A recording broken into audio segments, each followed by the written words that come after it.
আসসালামু আলাইকুম। Hello everyone. শীত কিন্তু চলেই আসলো যেহেতু নভেম্বর মাস চলছে। তো আমি আমার ছেলেদের জন্য কিছু টুকটাক শপিং করলাম শীতের কাপড়। সেটাই শেয়ার করছি। এটা হচ্ছে আফওয়ানের একটা প্যান্ট। প্যান্টটা আসলেই অনেক ভালো ছিল। কাপড়টা এত সফট ছিল আর এগুলো একদমই মানে এক্সপোর্ট কোয়ালিটির কাপড়। আর এটা একটা জগার ছিল। জগারটাও আমার বেশ ভালো লেগেছে। কালারটা এখানে ঠিক বোঝা যাচ্ছে না। একটু নেভি ব্লু টাইপের কালার আর ভিতরের অংশটা অনেক সফট ছিল। আফওয়ানেরও অনেক পছন্দ হয়েছে।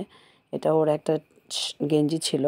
এই গেঞ্জিটা একটু গ্লেজি টাইপের ছিল বাট কাপড়টা একদমই সফট ছিল। আর এই গেঞ্জিটার কথা আর কী বলবো, এটা দেখে তো আফওয়ানের মাথাই নষ্ট, যেহেতু গাড়ির ছবি। খুবই পছন্দ করেছে। এটা অনেক সফট একটা কাপড়ের গেঞ্জি ছিল। আর এটা খুব কালারফুল কিছু যেহেতু আছে। আর এখানে হাতাটা গেঞ্জির কাফ করা ছিল। এটা একটা সুইট শার্ট, এটা গেঞ্জি বললে ভুল হবে। তো এটা একটু ভারী ছিল হালকা। আর এটা হচ্ছে আমার বড় ছেলে আয়নের জন্য একটা গেঞ্জি ছিল। এটা ফুল স্লিভ ছিল, একদম সফট কটন টাইপের কাপড় ছিল, গেঞ্জি কাপড়।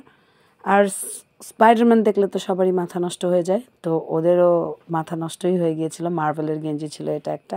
এটাতেও কাফ করা ছিল এবং একদম সফট, অনেক আরামদায়ক আর কি। তো এই ছিল আমার শপিং টুকটাক। কেমন লাগলো কমেন্ট বক্সে জানাবেন। সবাই ভালো থাকবেন, সুস্থ থাকবেন। শীত যেহেতু চলে আসছে, নিরাপদে থাকবেন। আল্লাহ হাফেজ।